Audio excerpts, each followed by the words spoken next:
Hello everyone, I'm about to show you how I made this. By the way, that's how this is meant to be used. In case you didn't know, it's a baby nest. Everything you need is listed.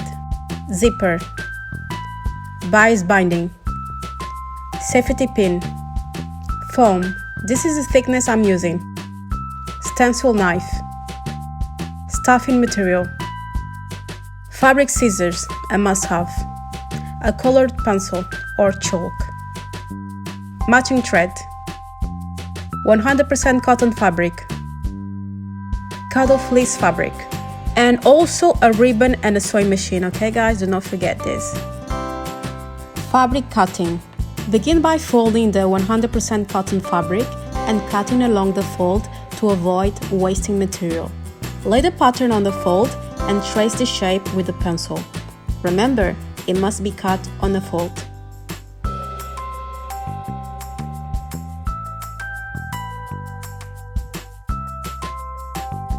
What I'm doing here is to transfer important details that you will need afterwards. Do not forget this. Clip the angles like that. The reason why, it's because we need 90 degrees here.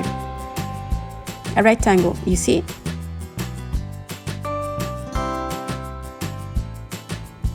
Now I'm doing the exact same thing with the cuddle fleece material. However, this time I'm not tracing but pinning instead. The fabric has got texture and I do not want it to move while I cut. I am fast forwarding because I really took my time here and so it should you. I'm transferring the details here as well and clip the angles, do not forget. Because we need a clean fold in order to insert the zipper. Again, this step is very important and a lifesaver. You'll understand why when you actually make it. After everything is done, let's place it on top of each other and see if it fits good. And yes, it does. Bias binding. Iron one side of the bias binding and crease it 1.5 centimeter away from the edge. Use it as a sewing guide. Sew around the shapes slowly and accurately, ensuring neat and precise stitching. Just like you can see on the right side video, there are a few millimeters away from the edge, but that space difference is okay, do not worry. My goal here is to place the crease I flattened 1.5 centimeters from the edge. That's why I'm checking with the tape measurement. And when I figure that out, I'm gonna do the same all over this shape, okay? So guys, be patient here, do not try to rush it or anything. Do not worry, you are not losing anything by watching this video from the beginning until the end. In fact, you will learn how to avoid a few mistakes. If you are new to my channel and like this video, please do subscribe. Even though my videos are good, they will not appear to other people unless you interact with it. So like it, share it, and comment your thoughts.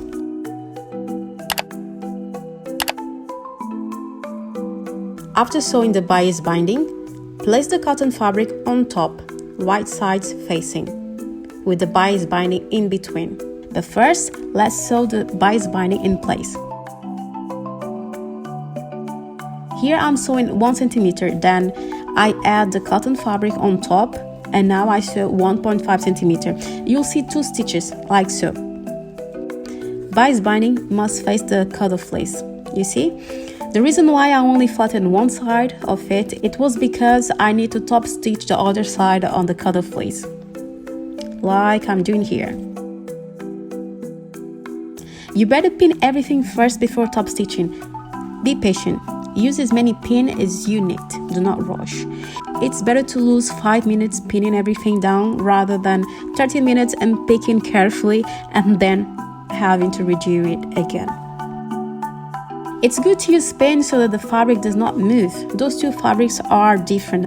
After everything is pinned down, I go on my sewing machine and I sew it. However, do not forget to take away your pins as you go. The next step is to use the outside part of your pattern in order to transfer the line into our project. The reason why I'm using the white pencil is so that I can easily erase it. You can use chalk if you have it available. Guys, do not forget about the seam allowances. If you have any questions at this point, comment down below. Zipper. Now I turn around my project, we are going to insert the zipper. I believe mine is 30 centimeters. But first, let's see if everything is matching. Even the clipping we did in 90 degrees angle. Pin everything in place. I'm going to make the lines more visible so that you can see. And let's close the bottom of the baby nest and leave a small opening for the zipper installation, roughly 25 centimeters. Then I'm folding the opening in order to create a crease on both sides. I place the zipper and I sew it on. This video is comprehensive. I'm showing you the whole process. Do not skip it. It's step by step and I'm only trying to make it as informative as possible, guys. Now the zipper is in place, let's close it and see if it works. Yes, it does. Ribbon. Use a safety pin to thread the ribbon through the tunnel created with the bias binding. Distribute the ribbon evenly, leaving extra for tying the baby nest. Mine has got 5 meters, okay? My ribbon has got 5 meters. It should be enough if you do not misuse it. Mattress location. Now we are going to sew on top of the line I had previously created with the white pencil. Stuffing.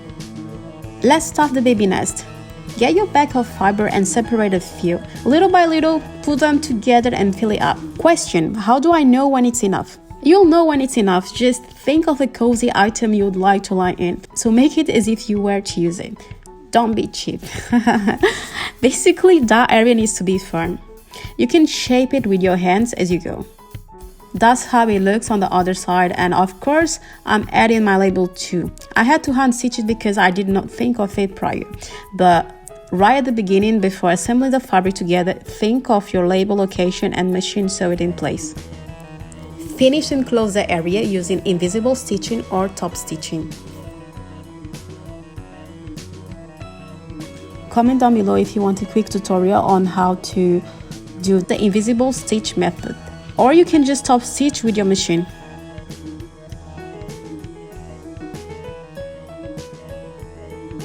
Before closing this area, make sure to sew the extra ribbon on the other side.